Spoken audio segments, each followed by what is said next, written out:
C'est Plantu. Je fais des dessins dans le journal Le Monde tous les jours. Même quand j'étais à Avignon, tous les matins à l'hôtel, j'ai fait mon dessin. Parce que mon dessin, c'est mon petit scan. Je prends la photo du dessin, puis après je l'avale sur l'ordinateur, et puis avec Photoshop, et puis après je l'envoie par mail. Donc ça c'est mon travail, de réagir tous les jours à la vie politique, et puis de faire en images, parce que moi il n'y a que ça qui m'intéresse, c'est les images, savoir qu'est-ce qui fait que, par exemple, une fille, ça commence par une photo. Je vois une photo dans un magazine, je vois une fille avec un string. D'abord, je regarde bêtement, et puis après, je me dis, qu'est-ce qu'on pourrait faire avec ses fesses. Puis du coup, quand je vois des filles avec leur string dans les rues, je vois bien les yeux qui me regardent. Ça, elles ne le savent pas, mais enfin, elles ont des yeux aussi derrière. Et puis, à la fin, ça devient un dessin. Et puis, d'ailleurs, on pourra en faire un dessin animé. Donc, c'est ça que mon boulot tous les jours. Et puis quand Nicolas Seydoux m'a demandé de venir à Avignon, on a parlé culture, on a parlé médias, on a parlé d'internet, tout ça. Bon. Et puis moi j'ai fait tellement de dessins sur un petit peu tout ce qui touche à quoi sert la culture, à quoi sert un dessin, à quoi sert le cinéma, à quoi sert. Et puis j'ai fait beaucoup de choses sur l'économie, la production.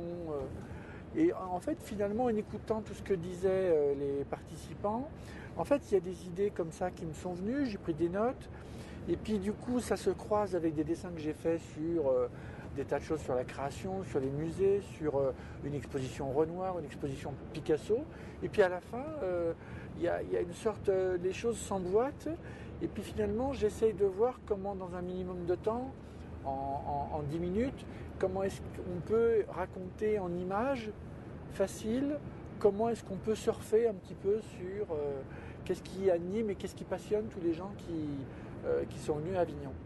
Le travail le dessinateur, il est je dirais, c'est lui qui est aux premières loges quand il y a un problème.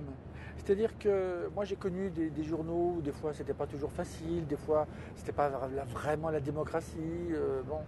Et le dessinateur il le sait tout de suite. Parce qu'il y a toujours un côté, ah oui mais dans ton dessin, ça va pas. Et en fait, le dessinateur il sait tout de suite, c'est-à-dire que le baromètre de la liberté d'expression, c'est le dessinateur de presse.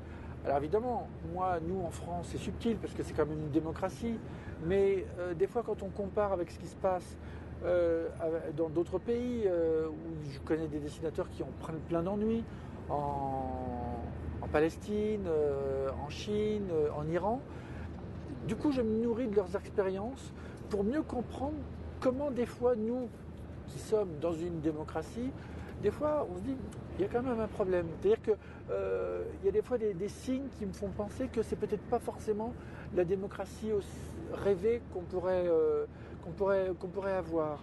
Et donc le dessinateur, il peut dire qu'il y a un problème. Et même, je vais même vous dire, moi je suis privilégié, même quand le président de la République fait envoyer un courrier pour dire qu'il n'est pas d'accord. Il y avait même eu une époque où il téléphonait au journal, il m'envoyait des motards, des fois, je veux dire, comme si... Bon, d'abord il a le droit, mais deux, j'ai toujours été protégé par des rédacteurs en chef et des directeurs du journal, que ce soit au Monde ou à l'Express d'ailleurs, qui me protègent. Mais tout le monde n'a pas cette chance-là. Il y a des journalistes qui font un travail formidable. En France, ils n'ont pas cette chance. C'est-à-dire qu'ils ne sont pas protégés par leur directeur ou par le directeur de la rédaction. Ce qui fait que le gars, il fait un travail et puis il tombe sur un rédacteur en chef qui dit oui mais non, on ne va pas le passer. En France, on n'est pas en Chine, on n'est pas en Iran. Et en fait, on a tous les moyens pour tout passer, parce que c'est pas vrai que même si Sarko il prend son téléphone, il va dire c'est pas... Il ne faut pas exagérer, c'est pas Ceausescu.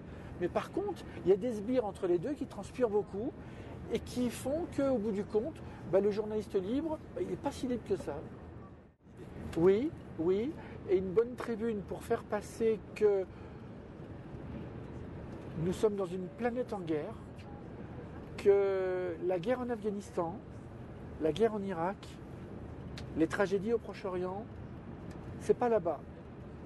Alors bien sûr que c'est là-bas, il y a beaucoup de tués là-bas, mais il faut arrêter de penser que c'est que là-bas. Et justement, c'est pour ça que j'ai fait une association avec des dessinateurs, des chrétiens, des juifs, des musulmans, des agnostiques, des Israéliens, des Palestiniens, des Algériens, pour qu'on puisse essayer de construire des relations avec des dessinateurs qui sont opposés, qui ne sont pas d'accord. Mais ça, c'est pas un problème. Mais au moins, il y a un débat. C'est-à-dire que nous, avec nos petits crayons, vous voyez, on prend un crayon. C'est rien, 2 crayons. Nous, on les croise, on le recroise. Et je vous fais le pont de la rivière Kouaï. Et moi, après, je vous fais le train. Mais le train, il ne va pas tomber comme dans le film. Mais nous, on va faire de chaque côté. Il y a des gens sur la planète. Ils veulent faire une failure, un abîme entre le monde occidental et le monde musulman. Et bien nous, on construit un petit pont de chaque côté, qu'il soit israélien ou palestinien, et nous, on arrive à se rejoindre avec des connards en bas qui se foutent sur la gueule. Mais nous on construit les années 2030, 2040. Et puis alors, tout ça, pour construire, il faut des moyens. Et ce qui est bien, c'est qu'ici, c'est décomplexé. C'est-à-dire que on parle d'argent.